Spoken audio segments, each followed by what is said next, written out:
Olá a todos, esse é o canal CorreTube e no vídeo de hoje quero comentar para vocês o que é mais interessante para o organismo do corredor, treinar por tempo ou treinar por distância. Acompanhem! Muito que bem, pessoal da corrida, como vocês já sabem, eu sou um corredor das antigas, corro aí por volta de 4 décadas, desde que eu era criança realmente, e peguei toda aí uma evolução, não só do treinamento, como também dos aparatos aí de treino. E claro, lá atrás só existia um relógio com cronômetro, e aí eu comecei a treinar com aqueles reloginhos da Casio, que geralmente vinham do Paraguai, só tinha um cronômetro, foi evoluindo, passou a ter LEP, depois passou a ter frequência cardíaca, e aí por volta dos anos 2000 surgiram os primeiros GPS, vamos dizer assim, portáteis. O meu relógio meu primeiro GPS foi um Timex, que ele tinha uma unidade de GPS em separado, que nós colocávamos ela ou no braço, né, com um elástico, ou uma presilha presa ao short. E aí, claro, como vocês já sabem a história toda, isso foi se aprimorando, melhorando, e a vantagem do GPS é que ela popularizou o treinamento pela distância, dada aí a sua precisão. Então todo mundo achou interessante ver o seu percurso no mapa, a distância da ciclovia perto de casa, dos blocos, né, das quadras em torno aí da sua residência. Aquela história de poder ir marcando ali no mapa a sua presença de corrida. Portanto, o pessoal, acredito eu, acha mais fácil, interessante treinar por distância. É claro que cada treinador vai ter uma opinião diferente e, por consequência, a sua preferência também. E aqui não estou para dizer o que é mais indicado ou menos indicado, certo ou errado, mas para dar aqui um direcionamento para vocês, o nosso organismo, o nosso corpo, o nosso metabolismo, a capacidade do nosso organismo de transformar a energia química em trabalho mecânico, ela é melhor aproveitada em função do tempo, pessoal. Na verdade, o nosso corpo ele enxerga o tempo pelo qual determinado metabolismo acontece.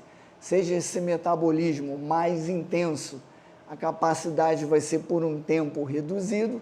Se for um metabolismo menos intenso, o corpo vai ter condições de trabalhar por mais tempo. Isso é óbvio, todos vocês também já ouviram falar, eu venho falando aqui vídeo após vídeo da curva de fadiga ou a curva de potência aí mais recentemente, a partir aí da invenção do Stryd, né, para medir a potência na corrida.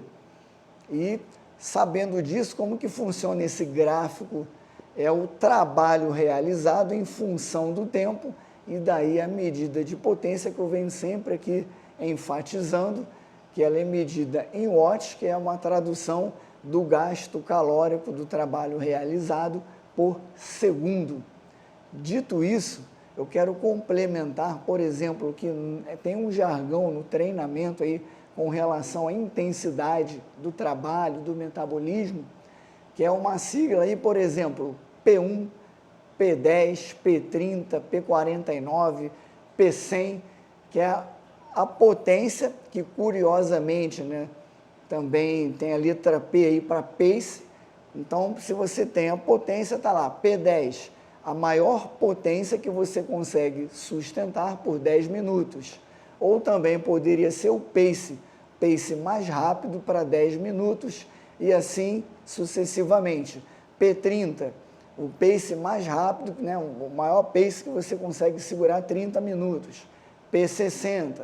Então, por exemplo, aqui na prática, se você completa uma prova de 10 quilômetros em 45 minutos, isso significa que você completou aí no P45, né? Um pace de 4,30 minutos por quilômetro e a potência equivalente a esse pace. Então, aqui só quero dar essa dica para vocês, embora o pessoal fique querendo aí, poxa, tiro de tantos quilômetros, fiz um longo de tantos quilômetros, e aí que tá, por isso que é importante você conhecer o seu condicionamento para, sabendo qual é a sua velocidade crítica, sua potência crítica, ou seja, o seu P60, você possa aí graduar o esforço para quaisquer provas, desde os 5 quilômetros até a maratona ou ainda ultramaratonas, pessoal. Isso também vale, por exemplo, essa história que eu estou falando aqui do tempo de metabolismo para a musculação, pessoal, para o trabalho de força. Por que o pessoal prescreve repetição? Porque assim como na distância é mais prático. Você visualizar, faz aí 8 quilômetros, 6 quilômetros. Ou você falar, não, faz uma série de 8 repetições, de 15. Se a pessoa falar, faz uma série de 50 repetições, já vai fugir um pouco aí o que a pessoa tem noção e vai virar, vamos dizer assim, uma série longa. E a pessoa vai errar a carga várias vezes. Ela vai pensar numa carga, vai ficar pesada, não vai chegar na repetição 50. Vai tirar uma placa, não chega na repetição 50. Ela bota lá embaixo, ela poderia passar, fazer 60. Então, ela vai fazer uma tentativa e erro várias vezes até chegar lá na carga certinha para a repetição 50, entendem? Por quê? 10 repetições é um tempo de contração muscular. Se você levar 1 segundo para levantar o peso, 1 segundo para baixar, são pelo menos 20 segundos fazendo força. Se você fizer série de 15, vão ser pelo menos 30 segundos, entendeu? E aí quero dar outro exemplo aqui do esporte.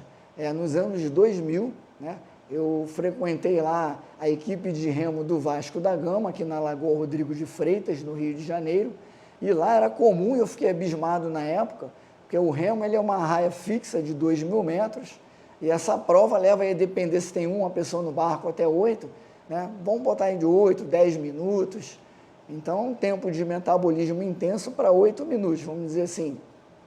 E era comum lá, pessoal, fazerem, por exemplo, os 2 exercícios mais comuns, pessoal do remo, que é agachamento e a remada curvada. E era muito comum a série por tempo, então 2 séries de 5 minutos de remada curvada. E ainda tinha o seguinte, quando no remo você tem a voga, que é aquele ritmo de remadas por minuto, então era 2 séries de remada curvada de 5 minutos, na voga 25, ou seja, o cara tinha que fazer 5 minutos, 25 remadas, no ritmo de 25 remadas curvadas por minuto, que é, vamos dizer assim, o pace da musculação, né? Tanto é que na prescrição da musculação o pessoal fala, 3 séries de 8, mas não fala o ritmo. Qual é o ritmo? É 8 em quanto tempo? 8 em 16 segundos, 8 em 24 segundos. Mas para o remo tem essa condição da voga, enfim, outros esportes pode ter ritmo, sabe? O ciclismo, você tem o RPM do pedal, certo?